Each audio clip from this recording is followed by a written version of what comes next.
Hi everyone and welcome to the channel. Today I have a very special guest. I have Fran. If you don't know him yet, he's an unbelievable content creator and an elite FPL manager. So I'm very fortunate to have him. Fran, how you doing? First of all, thank you, Mo, for inviting me on. I want to actually admit that I should have been on yesterday, but it's totally my fault. And yeah, here I am making up for my absence yesterday. No, it's totally fine. I know how it is, work life and whatnot. So I totally appreciate that. I'm just more than grateful to have you on. And more importantly, it's because it's wildcard week. And selfishly, I'm on wildcard and I know you're on wildcard. And I was thinking, what better manager can I pick their brains? Sanity check my wildcard and hopefully all the viewers as well to see where we're at with the wildcard. So how are you? How's your wildcard so far? Don't tell us yet. We're going to go into it in a minute. But how are you feeling about the wildcard 6? I think when I look at the team, it's not too different to the one that I left off with. But I think that the plan all along was to try and kind of plan around Arsenal's tougher fixtures. Now, Arsenal obviously did an absolutely great job managing those tougher fixtures. So I've pretty much lost out as an FPL manager against the field who went for Arsenal players. But looking forward to Wildcard, looking forward to sort of making sure that my team's set up for the future. Okay. And we're going to go straight into the wildcard in a minute, but I wanted to part of welcome you in. I wanted to know how you're feeling about the start of the season. On the screen right now, I've got your game week 1. I've noticed you triple captain game week 2. Yeah. So was that always the plan, or did you just adjust to it when you saw Haaland start? And I mean, it was always the plan, I would say, during the week to consider it.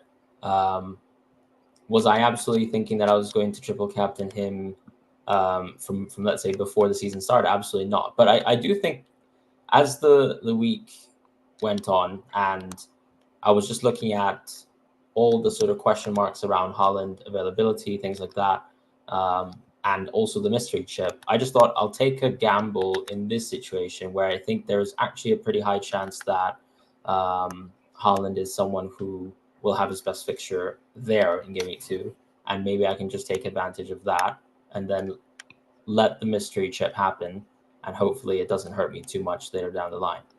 Is basically what I was thinking. And now with hindsight and it's all being used and stuff, are you happy you used it, Fran? You're comfortable with that decision and the outcome? If you told me I got a hat trick, I mean, honestly, if you told me you got a hat trick worth of points from a forward, really, even on a double, that's incredible value. So yeah, very, very happy with it. I'm sure hopefully there'll be good opportunities for other people. I hope so, because I didn't use mine. Yeah, I hope so. But I was jealous when I saw him bang the hat trick. I was like, oh, it was like the writing was on the wall. I should have gone. Well, I mean, like the crazy thing is he literally did the same thing the next week on a much easier fixture on paper, right? But I guess from what we've seen from West Ham this season, maybe they are the fixture, but. And I can see your rank is not bad at all. I consider that a good start. How are you feeling about the start of the season, Fran? I think, to be quite honest, from my very, very few years of experience playing the game quite seriously, I think this is probably my worst start because I have to factor in that I took the chip. I did use the triple captain chip as well. So I do think it's a pretty poor start when I take away that chip. Was I happy with the picks? Was I happy with my strategy? Yes, but in terms of the outcome so far, probably the worst that I've encountered, but that's fine. Are you saying it's a poor start relative? Because I'm not sure if a lot of my viewers might not know, but Fran had a ridiculous season, like literally like a season when you're actually nearly winning FPL. I think you finished, what was it, 400? Yeah, 437. There was a point where I thought I was going to do potentially better, but I knew, if you remember when I did my sort of early Wildcard 2 last season, that I thought it was all over. I probably was closer to a finish outside the top 10K, and then I remember actually like completely reared back. I think I was talking to you about this as well. Yeah, like, we were actually at a social, and I was telling you that my season was pretty much over, even though at one point it looked really good. But I got super lucky again, and then ended it with a super lucky finish.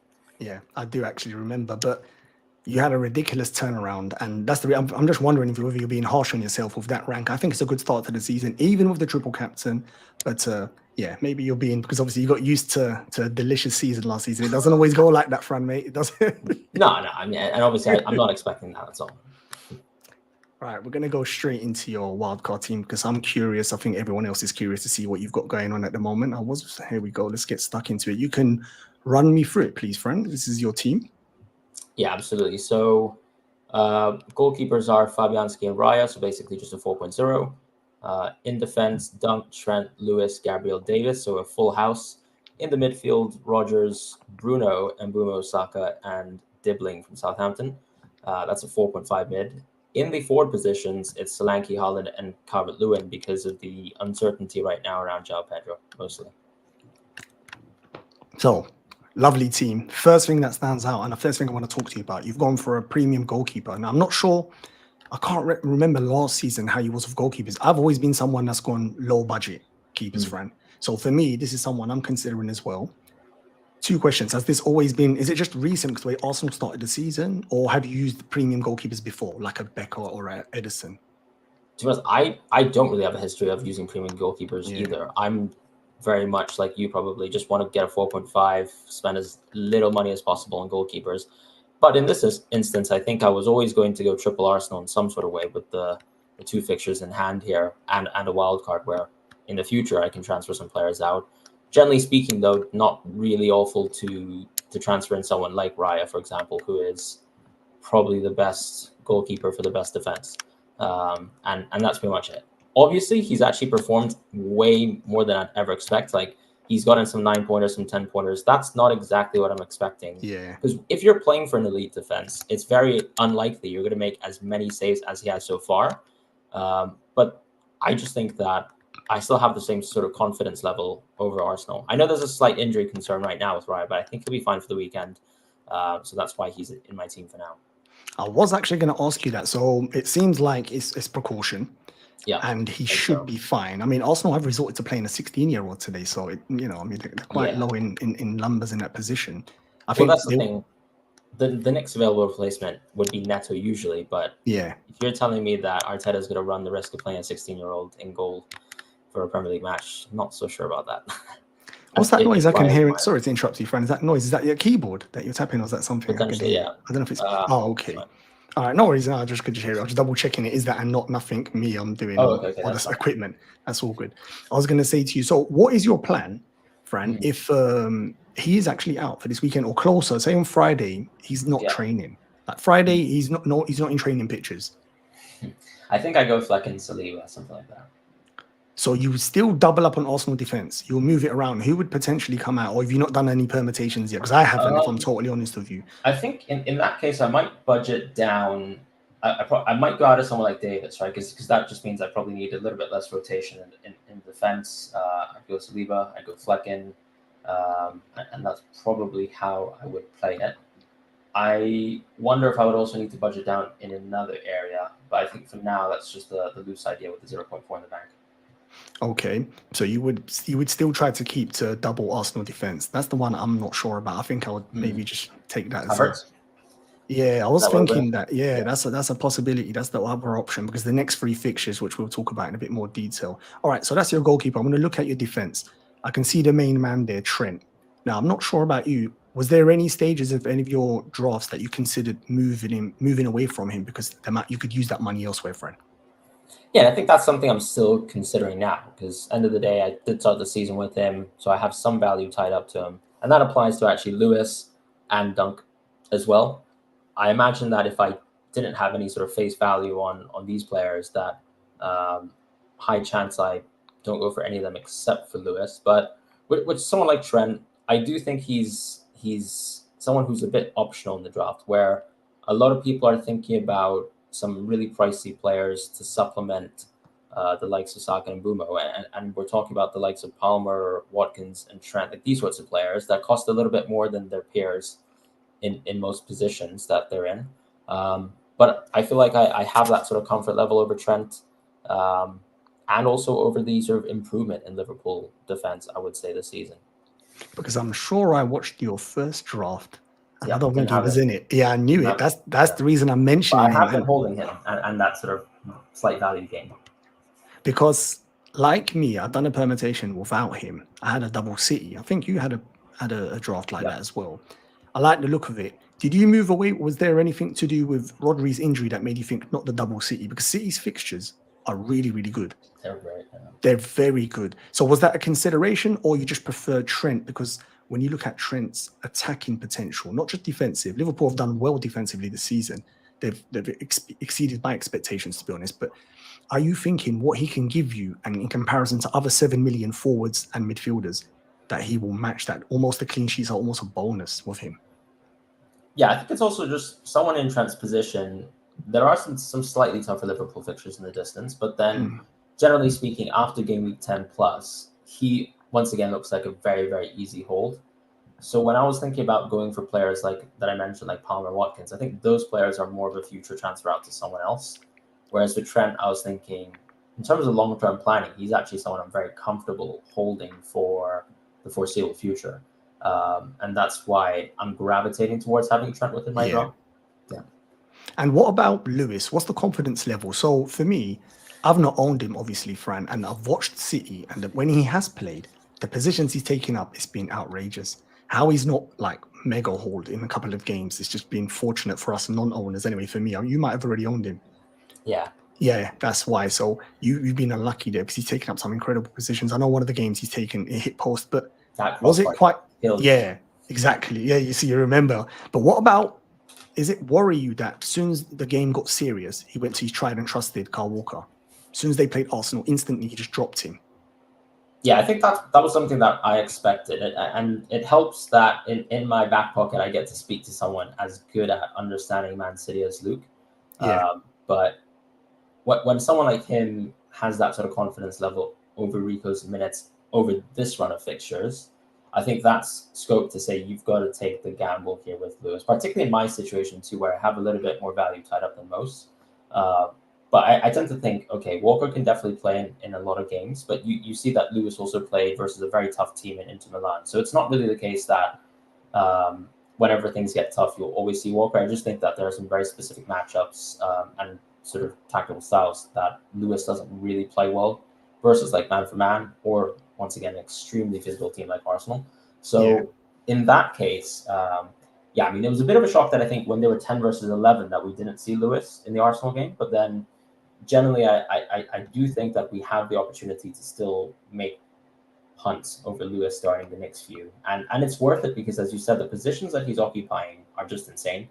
So it's not just that he's a City defender and is a center back and is pretty dull, like Ruben Diaz, for example, but he's actually, you will find him in the pockets and he will take at least 1 or 2 chances per game where he'll get an assist or a goal in most matches that are nice for Man City on paper.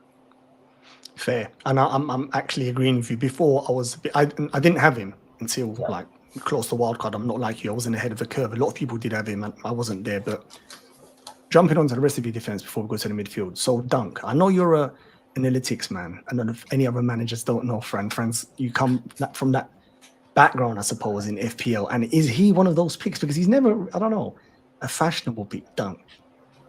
I think it's just like concept, right? Who just scored in the weekend, where in theory, when you look at a run of games, is Dunk going to be a good pick if you can squeeze him around some rotation?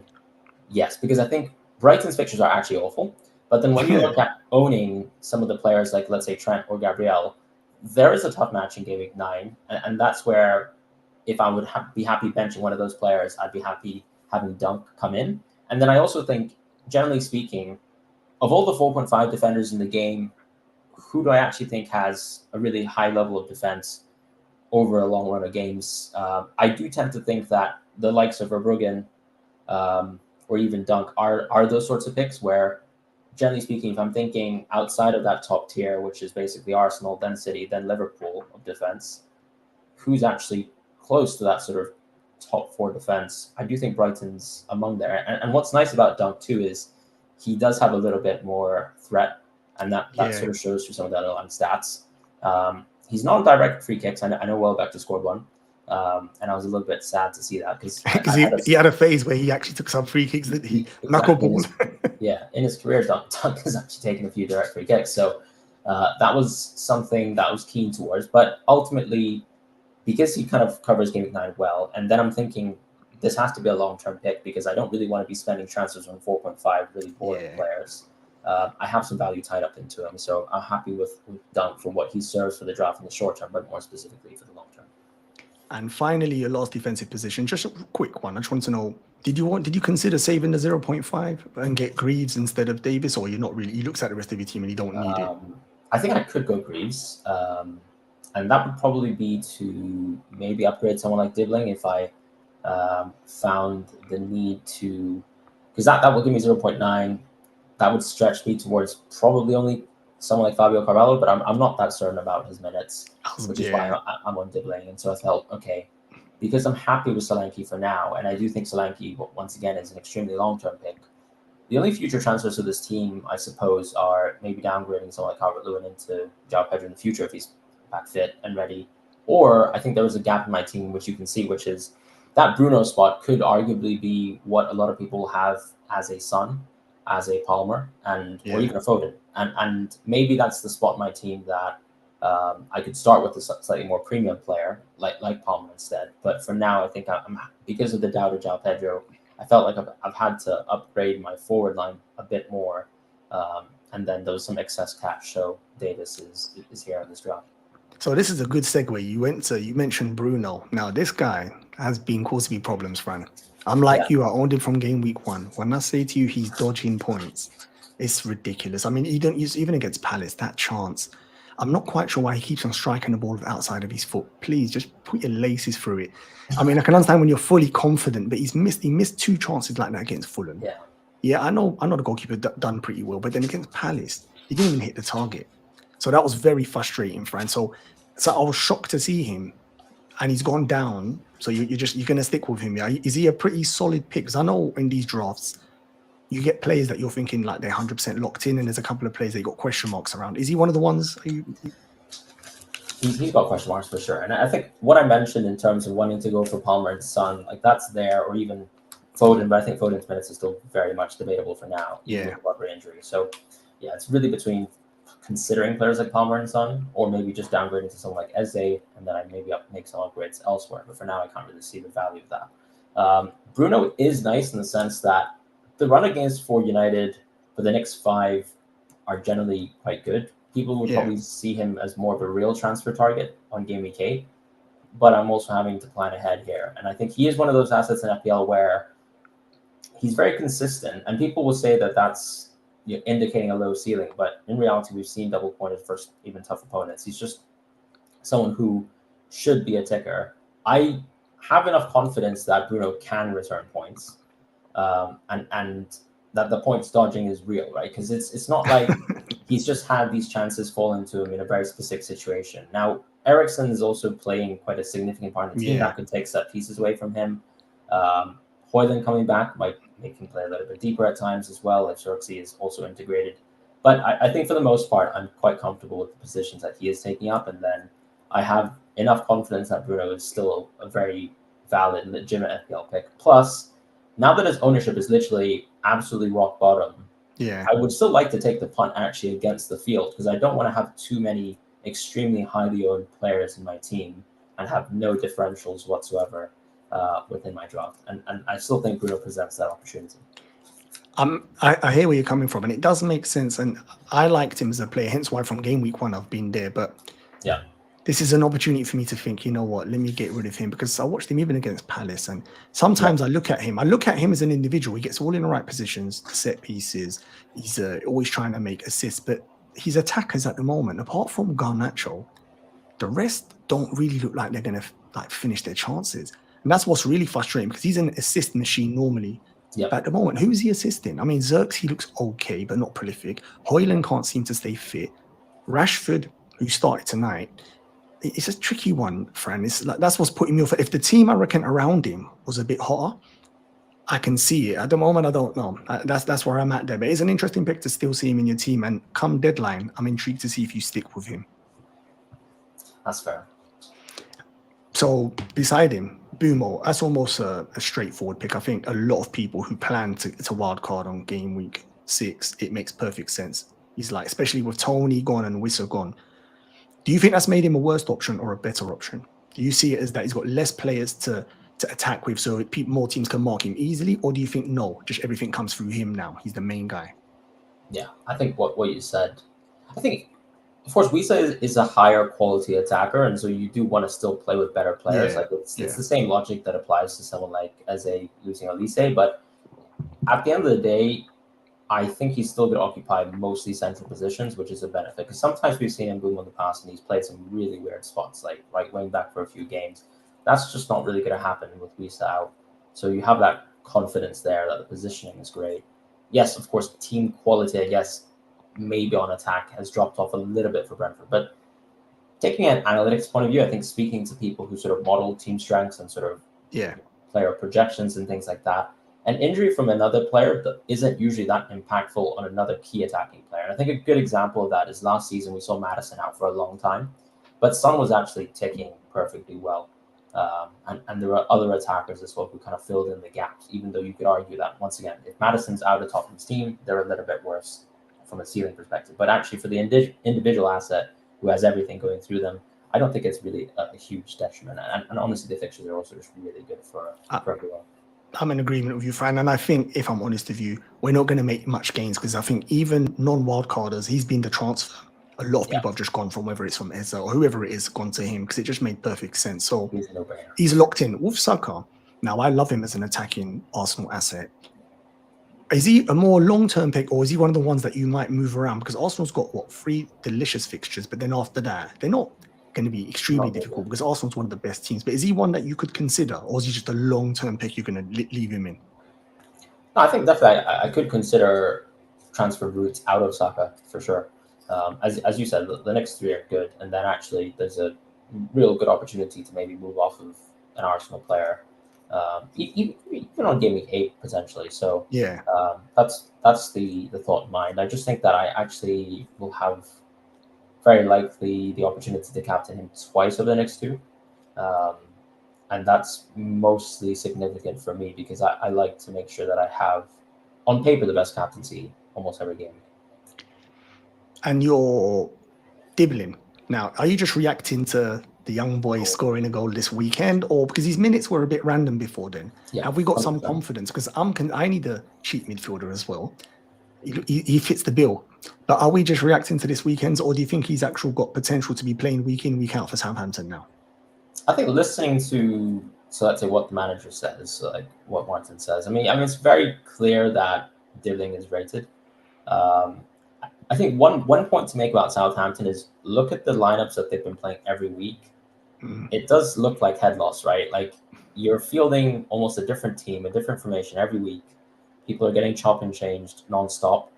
But to be honest, there haven't been many bright spots for Southampton. He might be one of them. And just speaking to some fans, I think they have enough confidence that Dibbling should see out a decent run of games for the team until he plays really poorly. Now, he is obviously super young, as you mentioned, and the minutes, we've only really seen a graduation minutes, but they could go back down because, as I said, some of the players that we thought would be relatively nailed for Southampton have already lost their minutes, right? Like Ben Brereton Diaz was benched last match. Armstrong started losing matches 2-3 game weeks ago. So, yeah, there's obviously a high chance that it doesn't go quite well. But the alternative for me is players like Carvalho or someone like Winks, who I have absolutely no interest in. So I do think that Dibbling has not necessarily upside, but just some sort of value that maybe if I ever wanted, let's say, an auto sub for someone like Rodgers, if he has tougher runs of games, I can imagine myself playing Dibbling as long as he's a starter for Southampton. Yeah, I think I'm there as well. I was quite desperate looking in that position. We'll look at my team later to baseline it against yours. And lastly, in your midfield is Rodgers. Very popular. He's been outstanding this season. I've not owned him, but this is a perfect opportunity for me to jump on board because he's probably one of the best value players in midfield. Don't you think, Fran? Yeah. How about I throw this back at you? I mean, how have you enjoyed watching him play so far? I've really enjoyed him play. You know why? I'll tell you the reason, because Unai Emery has trusted him to play and drive through the middle. So normally, as you know, being obviously a Real Madrid fan, you got to see midfielders like Modric. They get permission to be able to drive through the middle because normally you allow just your wide players to be the attackers, the dubbers, because if they lose it, they're far away from your goal. But only elite players get permission to drive. And I was surprised Unai Emery's trusted him with that position because he drives from deep, from central, from an 8, from a 10. So I was very impressed with him. I didn't know much about him before, so I don't want to speak like I was an expert of him. I've just enjoyed him this season. And now on Wildcard, it's a perfect opportunity to get him. He's dodged points. Last game week, he delivered for you guys. I didn't own him, but he dodged points because he's been playing, specifically that one against Arsenal when he put it on the plate for Watkins. But I really like him. I think he's a perfect pick, with a wild card regardless, because he's a player at the moment playing 90 minutes for Aston Villa, who are challenging for top 4 again. They look really good. So yeah, I think that's my opinion on it, Fran. I don't know if you agree with that or not. 100%. I think I watched a bit of Rodgers because I saw, for example, like the goal versus Chelsea last season. Because whenever you, let's say, watch for your own assets, and at the time I owned a lot of Chelsea players, I was pretty bummed out when he actually broke my clean sheet. But in reality, biggest change from last season, I feel like, was that he didn't have, like, let's say, a stable position within that team. And then, as you said, such a top manager thinking that he can actually play central and honestly carry the entire team on its back in games where you're seeing McGinn, the captain, subbed off, Ramsey, another sort of young, talented player, subbed off all the time, Bailey subbed off. But Rodgers stays every single game. When Duran comes on, they play, let's say, a front two. He's still there. And so, huge confidence in his minutes.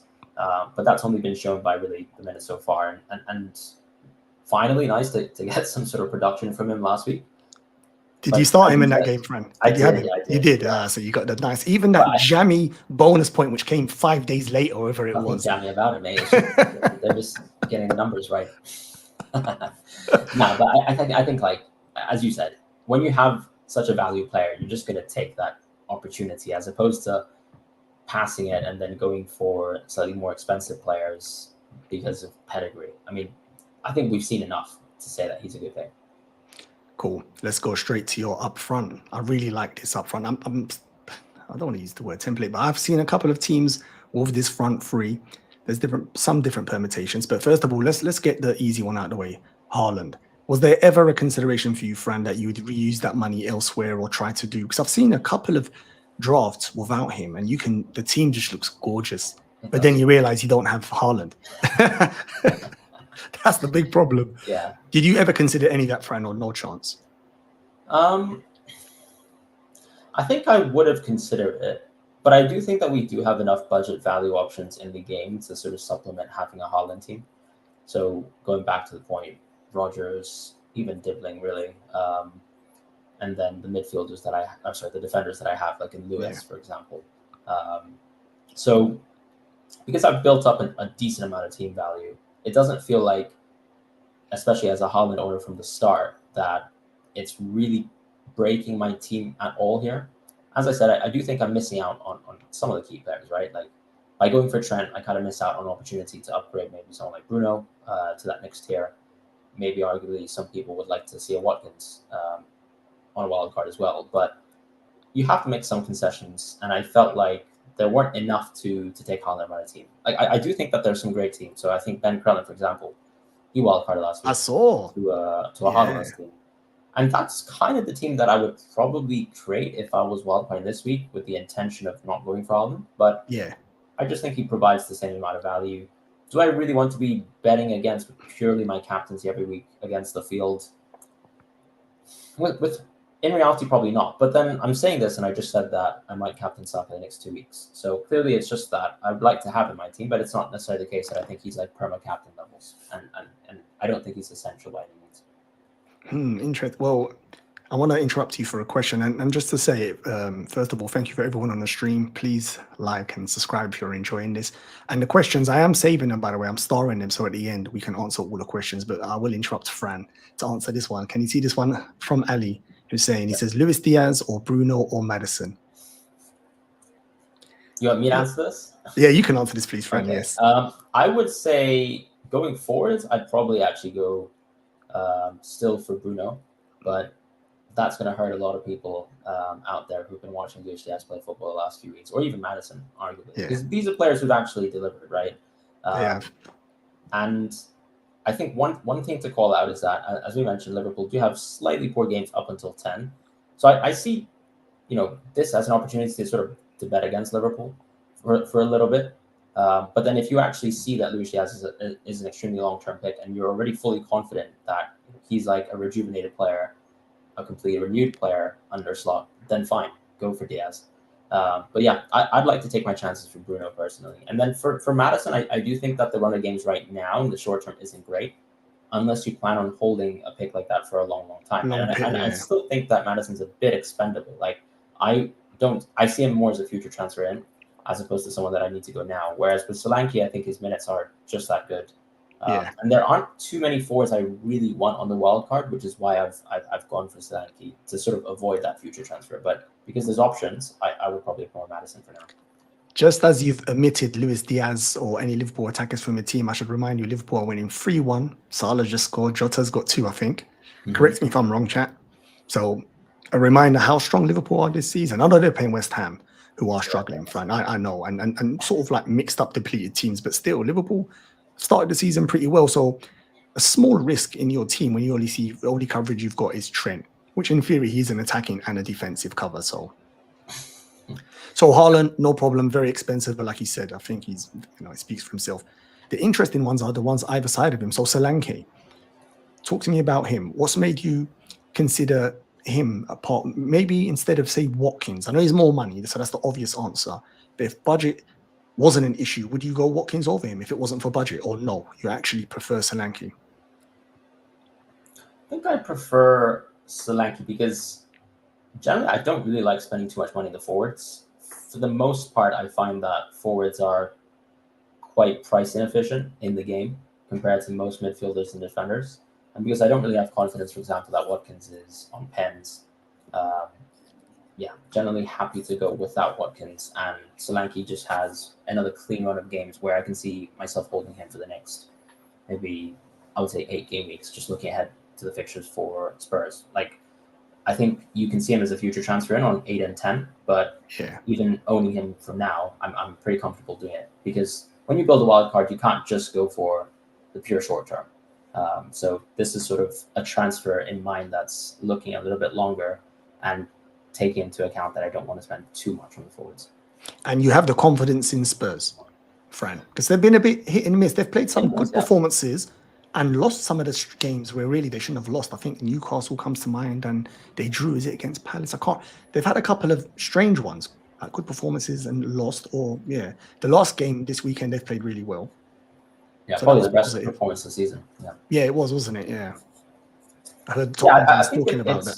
It's thinking, Maddison finally playing some decent football, Solanke back fit. These sorts of things give me quite a bit of confidence in general. And Solanke has always been a bit of an Iron Man in football. So I feel like if I was to think about other options like Jackson, for example, I still can't get out of my head that someone like Nkunku is that good and that Jackson's minutes are going to be reduced. And that if you gave Jackson, like let's say 75 minutes a game, that he probably can't constantly produce braces every time. And so sometimes it's nice for me to go for someone who's absolutely nailed, like Solanke, who might, small chance, of course, have a chance to take penalties, but I think it's unlikely. So for Haaland, Solanke, I really, really like, Fran.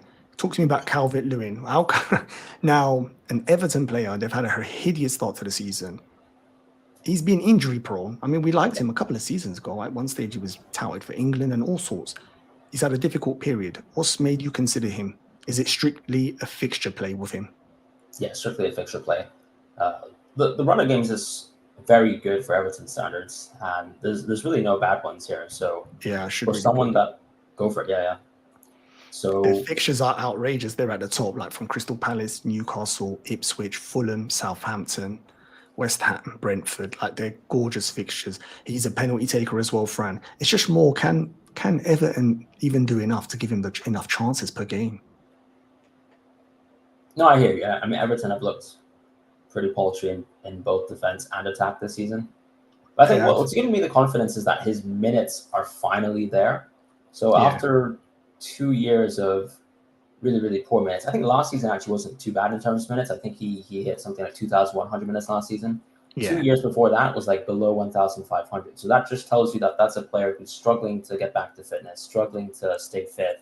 And clearly it makes sense that he ended up actually somehow as being the Premier League's worst finisher during that run of games, because I think it makes sense that that you can't really perform to peak capacity and that suddenly you've looked that poor. But he's been playing like a 90-minute man the last few games. I mean, I know Beto is still there, but as a penalty taker as well, with good minutes over this run of games, I'd still like to get a little bit of Everton. And of course, there are options like Wood, and there are options like I was gonna say to you, João Fran, Pedro. how does he stack up for you, Fran, regarding the competition? So you said Wood, who's on penalties, which surprised us. That's an extra tick there. Fixtures are still decent. There's Welbeck, who's having a great season. I know the fixtures maybe not as good. Then there's still Vardy. Who else is there? There's a couple more maybe I'm missing, but there's a good, actual decent selection of cheap forwards to accompany your two other more expensive forwards. How comes it's him? You didn't consider Wood? I think that it's just purely fixtures. And I think one thing that people do miss about a team like Nottingham Forest is, yes, they've looked absolutely ironclad on defense. I know they conceded 2 goals to Brighton, but actually, if you look at those chances, it's a direct free kick and it's literally a screamer of a header from Hinshelwood. So in reality, for the most part, Nottingham Forest actually looked like a fantastic defense. But would I actually sit here and say that they actually look like a fantastic offense as well? No, I think we should always contextualize teams as, between how good they are in defense and how good they are in offense. And so actually, I don't think there's too much really to split between the level of offense of a team like Nottingham Forest versus Everton. And if I have much more confidence in Dominic Calvert-Lewin's minutes over a good run of games compared to Nottingham Forest, I would say average run of games. I mean, look at their fixture ticker. They're closer to the bottom, I'd say.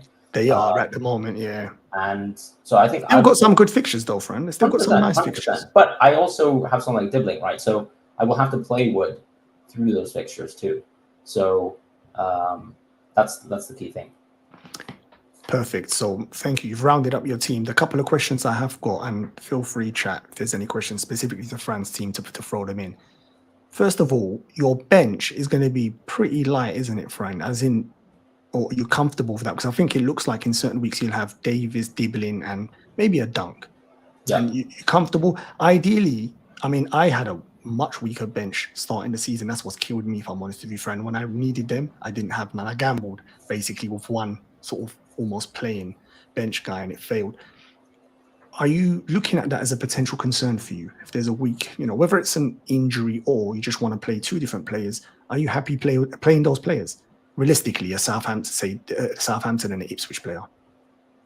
Yeah, I think that's fine. I mean, people have been getting absolute jam from some pretty poor players in recent weeks, like Fulham defenders or Fulham attackers. And, over this run of games, Fulham are going to have worse fixtures. And we don't have too many great budget options in the game. So you're going to have to compromise in some spots, I believe. There's obviously the consideration of things like Semenyo, but I would have considered Semenyo more if João Pedro was alive, for example, and fit and was a little bit less of a problem. Because now knowing how passive or maybe cautious the Brighton manager is with injury risk and things like that, there's some concern, I think, around João Pedro. I know he wasn't training today, but you never know how he'll be sort of eased back in, because he's literally just gotten injured, I guess.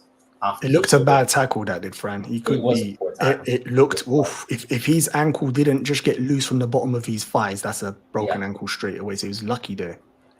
That's the thing too. I mean, he was hobbling for the rest of that game, but I knew they wanted to chase. And so if I don't have comfort over him, then there aren't too many great budget options in the game. Is probably the point that I'll make as well. So yeah, I'm happy with someone like Davis, because at the end of the day, he's a pretty elite attacker for an absolutely awful defense. And then Dunk will have poor fixtures. But for the long term, I think these are players who also play 90 minutes a game. So then in terms of like how flimsy the team is, like I don't see some of these options becoming something like a Barco, right, where they're not playing. And I agree. Guarantee. So yeah, fine. Maybe when I'm asking for auto subs from these players, it's not going to be great. But for the most part, I'm still happy with the rotations, and if they have good games like Duncan and Davis, that they're good. And same with even Dibbling, for example. Like you can see, for example, when he plays versus a team like Ipswich, that's basically a championship game, and fine, I can get some value there at times. And there are 2 teams, I would say, right now that look like they're on their way to playing at that sort of level, which would be like Wolves and Everton. So yeah. So I can see you've got 0.4 in the bank. And is there any players, Fran, that's irking you, that's not in your team? Obviously, we could work. I'm not putting it in the I want Palmer, I want Salah, but like something that you've really tried to work in, but you can't at the moment. Maybe actually an additional Man City defender, kind of like what you were saying, which was sort of appearing in my first draft. Like, how do I maybe try and squeeze in triple Arsenal and triple City on the team? Because the fixtures are pretty good for City. So maybe missing out on another City player is tough here. One way around it, though, is going for Havertz and maybe just giving away another spot within my team, going Flecken, going for Guardiola instead. That's something that I've been thinking about too. Apart from that, I really like your team. I'm not sure, chat, what you guys think of Fran's team. I really like this. I'm going to be intrigued to see how you, before you reach deadline, Fran, how many of these guys stay. I'm going to run through. I think it's useful exercise to see. I'm going to quickly run you through my team. So we're very similar, which I've got a graphic which is going to show our team. So I've got Fabianski, Raya in goal. I've got Konsa instead of your Dunk. I've got Trent, Lewis, Gabriel, Greaves instead of your Davis. Rogers, Eza. So this is an interesting. So I started with Eza and Bruno from game week 1. I've kicked Bruno out, but I've kept Eza in. And I'm not quite sure. I don't know if I can explain to you why I've got more faith here than Bruno. I'm not quite sure, Fran. But then I've got Bubo, Saka, and Dibbling. And then Watkins. That's a noticeable difference. And the other two are similar. So this is the differences between our team. I've highlighted them. It's 4 differences. What do you think of the slight tweaks? There's not much. I mean, the big one is Watkins versus Solanke. Yeah, I'm happy with those changes to myself. I think Eze is, like, if I was thinking about, once again, what I think Bruno brings to the table, I think Eze does exactly the same thing, right? Yeah. He's not necessarily on penalties now, but Mateta's minutes are pretty dicey. But in terms of being... Well, it's not confirmed either, Fran. I should add, because I know Glasner said that do you reckon? Glasner said, I think that was a PR stunt, Fran. He said that, we've had a discussion, but the reality is that looked like a big player just went and bullied him, because that wasn't a discussion. That's what I'm saying. So, but I'm just saying that Mateta can get subbed off at 45 minutes like he did last week, right? True. And you'll still have chances where they will take penalties because of that, even if, let's say, Mateta's like the default penalty taker, or he's going to sun Eze the next time around when they have a little argument about it. But I think just in terms of like consistency and what you can actually expect for a player, even over, let's say, an average number of games for Crystal Palace, like Eze is definitely that. So I think he's definitely one I've considered in that spot. And yeah, if you want to push up that upgrade to Watkins, that's great. As far as obviously like Dunk, Konsa, Greaves, Davis, I mean, I think arguably I probably don't need someone like Davis in my team. So yeah, going Greaves, I think it's totally fine. As far as Konsa, great run of games for Aston Villa too, in the short term.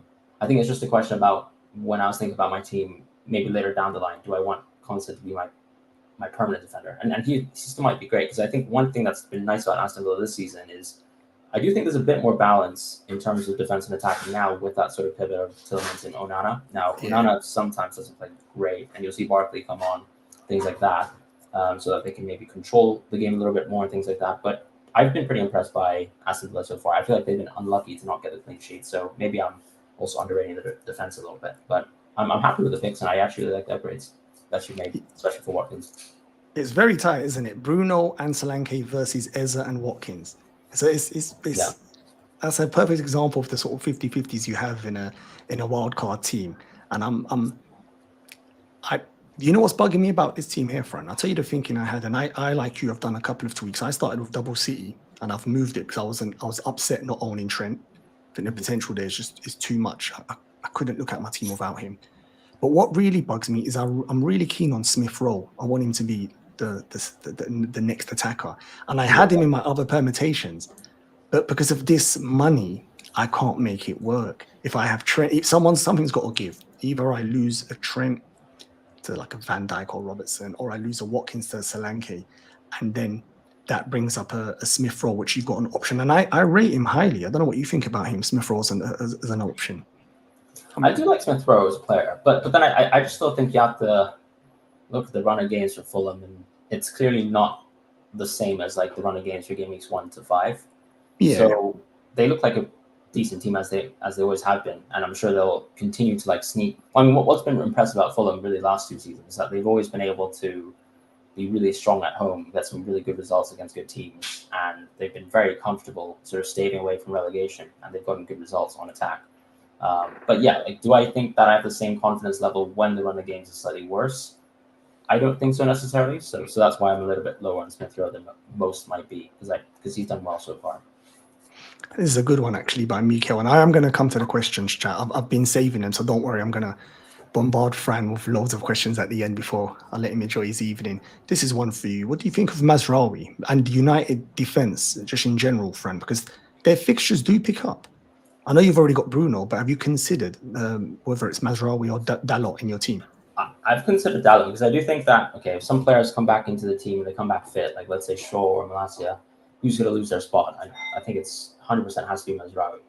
So Mazraoui in the short term is actually a really good pick, right? Because he's that sort of entry point into a fullback, at least, who's probably maybe a touch better than Lisandro Martinez if you wanted to play him on good games at that sort of price point for United. But yeah, I just think that in the long term, if I'm planning for something like a wild card, that I might not actually want to keep him on it, and I don't think he's necessarily nailed over that run of games. Now, Shaw actually doesn't seem to actually exist as a United player, but when international duty comes around, that's what gets him injured. He has no fitness, and then England turn up, and he's like, "I want to represent my country," which is fair play. But also, we're making an assumption, aren't we, there, Fran? Because Mazraoui played under Ten Hag at Ajax, and he loves him, and he spoke about very recently saying he's a much better player than he was when he managed him at Ajax. So we're making an assumption that Luke Shaw just slots in. Maybe not. Luke Shaw wasn't his player. I don't think so, but I think that they will still rotate eventually. Yeah. And I do think that Dalot is the one who's most likely going to keep a spot on any sort of flank. Fair. Okay. That's the only thing I was considering. I think with our teams, like I said, we discussed, we're very, very similar. I'd say I reckon about 9 players are solid in my team. I'm still playing around. I told you already, I'm not comfortable with not owning Smith Rowe, friend. I'm not comfortable with not owning Diaz. Diaz or Liverpool attack in general. You've seen Liverpool today. The attack is so good. They're gonna score goals against most defenses, regardless of the fixtures. You should only be worried when it's Arsenal or City, if I'm honest with you. Other than that, it's game on for goals. So I'm not comfortable with that, and I've looked to try and get it in, but it means losing someone like a Trent or a Watkins, which I'm not comfortable about. It is a tough one, isn't it? Like when you look at Liverpool, I think you still have to think there's just still that much good depth there, and only Salah really is going to have the minutes that you want. So are you going to squeeze someone like Salah back in the team, or are you going to be willing to let him go maybe until game week 10? I think we're not captaining him, Fran. I suppose we can't. That's exactly it. That's the thing. We can't afford the £12.8 million player, even though we know Salah's elite. In fact, I said it, I think, last week in one of my videos. I think he's going to come close to breaking the assist record this season. I've just got that feeling about him in this slot system. I know he's got 3 assists in 5 games. I just got this feeling about him this year. He's gonna be high up there, but if we're captaining Haaland, is there any point having Salah for that price? To answer Chai's question, he said late to the party. He said, "Are you concerned?" We did speak about this before, Chai, but you can, Fran. You're not too concerned. You just have another draft just in case of double Arsenal defense. So Saliba would partner Gabriel. Yeah, most likely. I mean, I will definitely consider a Havertz type of draft, and that's simply because also with João Pedro out, maybe it does give me the want to sort of play around with my forward line a bit more. Because previously, I'd say if João Pedro was fully fit, I think 2 spots reserved within my forward line would be Haaland and João Pedro. But now that I might not actually go with him, I'm definitely considering all options. Perfect. Well, I'm conscious of the time, so what I'm going to start doing, Fran, before we jump off, is let's start answering some of these questions. So let's get some of it. So this one's, what's the deal with Trent without Alisson? How likely are Liverpool to keep clean sheets without Alisson? What's your take on that, Fran? I think from Gutton. When he's deputized, has actually done some crazy stuff. I mean, last week he just saved a Trent on goal. So. He's an excellent goalkeeper. He's not the level of Alisson, but I think you don't necessarily need to be at the level of Alisson to see that this Liverpool defense have generally improved, and that even with Kelleher coming in, not the worst deputy in the world, really. So I think that you can still be comfortable in the long term with Trent, because Alisson should be back literally by the week after this, right? Even if he doesn't make it for this weekend. So if you're just worried about one fixture, I think don't fret too much about that. Totally agree. I back Fran on that. I think, first of all, Keller is an excellent deputy goalkeeper, but Alisson, it didn't sound long. I heard they actually considered me even for tonight, so clearly he's not far. Yeah, he's not far at all. Let's go to the next question. Colm, Palace and Everton 4 million keepers are due to go down very. Oh, it's just not even a question he's giving us. Thank you for that, Colm. Yep. So basically, get rid of them from which is good for me because I actually had Matthews as my second goalkeeper, so that's actually relevant to me. Ismail, would you have Palmer or TA or Colwell and Salah? So it's like a double up, friend. So Palmer and Trent and Colwell and Salah. I think I'd go Palmer and Trent because, as you said, we might not be captaining Salah much. So if you have Haaland in your team, then yeah, I mean, you can kind of just go for the other two. I totally agree with that as well. And it burns me to say that because I love Salah. And it's weird to go into like every game week without him.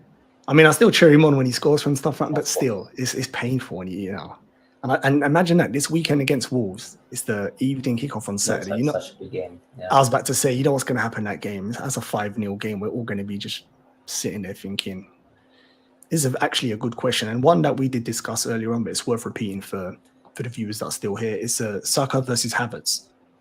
You can save some money and get stuck into the Arsenal attack. He's been incredible since he's come into the team last season, friend. But do you think he's impacted by Odegaard more because of the position? I think he has it to an extent, right? Because in this match, it's nice that Trossard's suspended because it kind of feels like he's just got to play. Maybe actually Jesus plays up top, but I think he has been impacted because it just means potentially more midfield minutes for Havertz have to be played because of the knock-on impacts in other positions. And then arguably, look, Odegaard's going to take a little bit of the edge from Arsenal attack off, but next two games they're that good, as you said. So I'd take the chances here with Saka, and Saka just so consistent as well because we're seeing even some of these tough fixtures. How can he get value out of them set pieces? And he's still a very key part of that attack as long as he's fit. And what do you see? In fact, this is not even a question in chat, but I wanted to ask you, Fran. What do you think the differences are between Saka and Palmer? Apart from the obvious prices, they're both excellent players, top bracket players. But what do you think the differences are with those two? If you know what I mean, do you see it as that Saka's just very consistent and Palmer's the more explosive?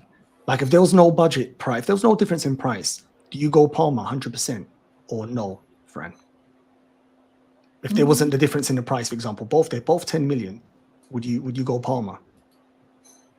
I think I'd go. No, I think I'd play either or based on fixtures.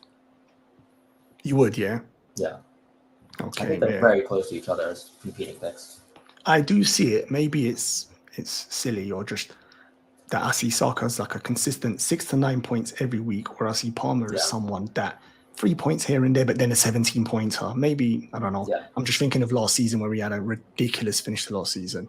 So thoughts on Villa defense, Konsa. Well, clearly from my perspective, I like Konsa. He done me proud last game week. And I'm actually considering keeping with him because I rate Villa, even though the fixtures maybe like not the best eventually. They do change if you see them on the ticker, but I still like Konsa. I don't know about you. What do you think? Or just the Villa defense in general, friend? I think he's fine. Perfectly fine, yeah. Yeah, I'm in agreement there as well. This is a good one here. What's the word? Oh, actually, it's not a question, but it's more, what's the word on Semenyo? I'm not quite sure. There's not an injury concern, is there? It's more just, what do we feel about him? Maybe there's a small concern that he got subbed off for you guys early. But I think that was game state because you guys are absolutely smashing them. I was about to, yeah. And yeah, I think the reality is this season they've lost a key attacker. And so I think the shift is that everyone else on the team has to take a little bit more of the attacking burden on, even though they have Evan Nilsson replacing Solanke. And so he's the player that I think we've identified the most as their main man. Like, I think even versus you guys, Semenyo looked great. He scored. He was just offside. He was very unlucky, very tired. Yeah, and he was able to dribble through a couple of key players and take his chances. I do recognize, though, when you look at the fixture ticket, that the run of games for him is actually quite poor after 6 and 7. So he looks like a short-term pick. So when I look at Semenyo for my wildcard drafts, I feel like to include him in my drafts, I kind of have to go for 8 attackers so that I can either rotate him around the poor fixtures or he's an immediate transfer out, potentially, just because Arsenal at home, Aston Villa away, and Man City at home, I don't think it gets any worse, really. Yeah, I agree. He would be, if we're picking him a wild card, gone, friend. Sorry. Is there a worse run of 3 games in a row for any team? I don't think there is. That's a grim. I mean, if you're bringing him in now, it's to play him for these next 2. They're incredible, and then you either sell or you bench, isn't it, Fran? Basically. So, yeah, I don't see him as he's a lovely pick for the next 2, and his figures are outrageous. I mean, I had to double check them to see if they're incorrect. The shot volume, the shot per minute, it's just outrageous. Honestly, it's a shame he's actually only returned 2 goals. when you consider someone like Smith Rowe, who's got much less statistics, but Smith Rowe scored 3 goals, isn't it? Also two. Two goals and one. Yeah. Okay, next question here. Just a couple more, guys. So if there is any more, get them in the chat because we're going to try and finish off before the hour if possible. So Akesh says, any changes are based on Raya? Oh, we did discuss that at the start, but basically, yeah, we would have a backup plan. We could go to Flecken or someone in goal and then maybe still double up on Arsenal. So someone like a Saliba. So that's that one gone. What we got here? Oh, is Raya very popular? Raya? No, I think he's going to be fine for this weekend. Just wait for the press conferences, and I'm sure training pictures will update you. I'll be amazed if he's not fit for this weekend. Yep. So, yeah, I think he'll be all right. Bruno to Eze, and you can upgrade Dunk to Poro. This is more specific to your team here from Jay Lee. Bruno to Eze, and you can update Dunk to Poro. What do you think? And you can play him depending on Lewis League. So this is basically trying to give you a better almost bench. Like but I think the issue with that is that, am I really just playing Poro for some sort of average-ish fixtures in the short term because I have that little confidence in Rico? Like, if I had that little confidence in Rico, then I might as well not go for Rico at all, because we're technically going for a 5.6 million defender to cover a 4.7. Might as well not go for the 4.7. Yeah, that is true. But I do see the point Jay Lee's making, though. I kind of touched on it with the bench. If you do get that, someone a bit more exciting than Dunk. But I hear your point, Fran. You're saying you're confident in the minutes of the other guys, so why spend that much on a bench player? So makes perfect sense. Next question. We're nearly done. So Palmer or Jackson? So basically, this is similar to when I said Saka or Havertz. This is which one of the... I mean, don't know about you, Fran. I think that one's almost obvious. I'd go Palmer. Of course. People are looking at the West Ham game, and I know Jackson's produced more this season, maybe to start, right? But you have to look at the minutes as well so far. Like, Palmer, yes, was subbed off at 63 minutes last week, but for most matches, Jackson's an earlier sub than Palmer. So you're going to guarantee more minutes from Palmer. And then I also think that when you factor in things like penalties, set pieces, etc., that on average, you're going to expect Palmer to do better, which also means that when you're going for someone like him, like, he's also a captaincy option too, which is nice. So I tentatively just go Palmer. The other one, Kieran, it was we already discussed it. Raya, there was loads of questions. We think he's going to be fit, so nothing to worry about. Brentford or Forest defense? If you have to choose between them, Fran. The fixtures, obviously, we discussed are gorgeous, but Forest do look a bit more solid than Brentford there. So who would you pick? It's a funny question, actually. I think I'd probably go for a Brentford goalkeeper, but then I would actually go for a Forest defender, because what we've seen historically from the last few years of Brentford is that they always accumulate a lot of saves and reduce their opponents to creating very sort of low XG shots, which leads to why you'll see a lot of expectations for Flecken to be a really good goalkeeper. But then actually, look, if you're just purely relying on clean sheets, you could actually say that Nottingham Forest is a generally better team on defense. So that's sort of how I'd answer that. Cool. This one's a bit more of a mouthful for this one, Fran. As I said, we're nearly done. 2 more minutes, guys, and we're gonna call it an evening here. So if there's any questions, quickly get them in. Calvert, is that Calvert? I'm assuming Calvert-Lewin, Bowen, Trent, Solanke, or Watkins, Solanke, Money, McNeil, and Robertson. I think I'd go Trent, Bowen, Calvert-Lewin. Yeah, I'm with you there as well. This one is just coming. It's a juicy question as well. These are quick fire one. Thoughts on Barnes? He's had a really good last couple of games. I have to go back to the fixture ticker and say it's not great for Newcastle, is it? They're second lowest here. It's nice that he's getting more minutes now, but you want to sort of actually own him over a better run of games. It's their performances have been poor as well, Fran. Yeah. I mean, I started with triple Newcastle. That's one of the other reasons I was locked into game week 6, Fran. I got it wrong there. I started with Isaac, Gordon, and Hall. I can't believe how bad they played, though. I genuinely cannot believe it. Because, and same as me. They picked up results, Fran, but the performances, and it caught up with them this weekend, didn't it? They couldn't keep getting away. They caught up with them this weekend. What's the next couple more questions? Did we answer this already? I think we did, didn't we? Diaz, Bowen, or Madison. I'd probably go Diaz. Same as me. Yeah. Cool. Yeah. Do rate Bowen. How important is bench depth? Actually, well, depth, even if you have a few free transfers, What do you think of that, Fran? We did discuss this a little bit, but this one's adding the element if you've got a few free transfers. Basically saying, can you be a bit more aggressive this year if you've rolled, say, free transfers? Can you be a bit more aggressive and maybe have rubbish bench? I don't think so, no, because it kind of goes back to what your point was. Like, what happens if there's an auto sub? Like, just because you've got free transfers in the back doesn't mean that your poor bench is going to save you when you actually need some auto subs. And with the amount of fraudulent managers we have, with the amount of random sort of injury news that your team can get hit by, you're always going to want to have a little bit of bench depth. So I think it's always important. Whether you go as aggressive as having like 3 players who can auto sub on, that's probably different. And your point is also how good is your first auto sub option. But yeah, I think free transfers don't really actually help out with that. The point of having a good bench is to be able actually to plan ahead with it and then feel like you won't be burnt in the future. Thank you, Fran. There's 2 more questions and then 100% I'm cutting off. So please do me a favor. If you're enjoying the content and especially having Fran on, which is a privilege for me, please like and subscribe.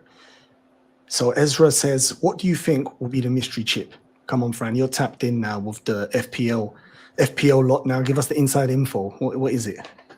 I can't plan with it. What's it going to be? I'll tell you what I think it could be, which is a bit interesting, a bit rogue. What do you reckon it could be? Go on, have a guess. See, I put you on the spot there. Maybe double like, I don't know, all your attackers' points or double all your defenders' points, something like that. I think they're going to allow us to be able to captain 3 players in your team, which is similar to yours, but basically you can pick them, not just your attackers. I think so. Say this game week you'd go, I'm going to captain Trent, Haaland, and Saka. So you pick 3. That's something like that. I reckon it might be. It's got to be something different and exciting, not boring. Do you think that's like so triple those 3 players' points, or it's just going to select the best one? No, all of them, all of the points, something like that. And the last question I'm going to say, because there's so many coming in, I really appreciate that. And hopefully I'll do, maybe I can grab Fran's precious time in the future again for more. But who is the best, cheaper alternative to TA? I mean, I'm not sure you're going to get an alternative to him. He's unique in that way. But don't you think, Fran? I mean, is there anyone going to be like him realistically, like free kicks? And if we wanted to ask, from a Liverpool defense point of view, are you comfortable with Robertson's minutes going forward?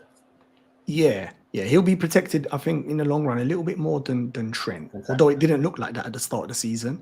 And Slot does look like he's going to rotate much more than Klopp, which is a positive because that was one of Klopp's weaknesses. He did flog the team. Yeah, he did flog the team. It was one of he likes momentum. He always used to say it like momentum, but there's a fine line. And I think Slot. This is why Trent's reaction was so strange when he got subbed off. Remember, was it 2 weeks ago? Yeah. He was like, what's happening? His happening? Been great for the last 3 matches, right? I think he plays like 3 90s in a row, even with Champions League. Yeah, no, I think they were just warming him up. I think a lot of the clubs this summer, there's so much games, the summer tournament. I think that everyone is concerned. What Rodri was talking about, basically. And absolutely. How he's unfortunate. Imagine the irony of that. Poor guy got. I know. That's the thing too. It's just like so unfortunate, but I'm glad at least he won the international tournament with us. So yeah. Well, on that note, I'm going to leave it as that. Thank you very much for everyone in the chat, and more importantly, Fran, thank you so much. I know you're busy and you made a big effort. Thank you for coming on. Hopefully you enjoyed it as well. I didn't take up too much of your time. Absolutely, yeah. Thanks for having me on. And hopefully you'd come back on again. Definitely, if you have. But yeah, everyone, please do like it, rate, and subscribe. Thank you very much, Fran. And before Fran goes, I mean, to be honest, most of you guys, if you're watching me, you would know about Fran. He's huge out in YouTube and the FPL community. But if you aren't following him, 100% check him out and follow him. And where can they find you, Fran? I think it's FPL__Fran on Twitter. I think I did put I put Fran's handle there. You can check him out. He's everywhere. Just type in FPL Fran on YouTube.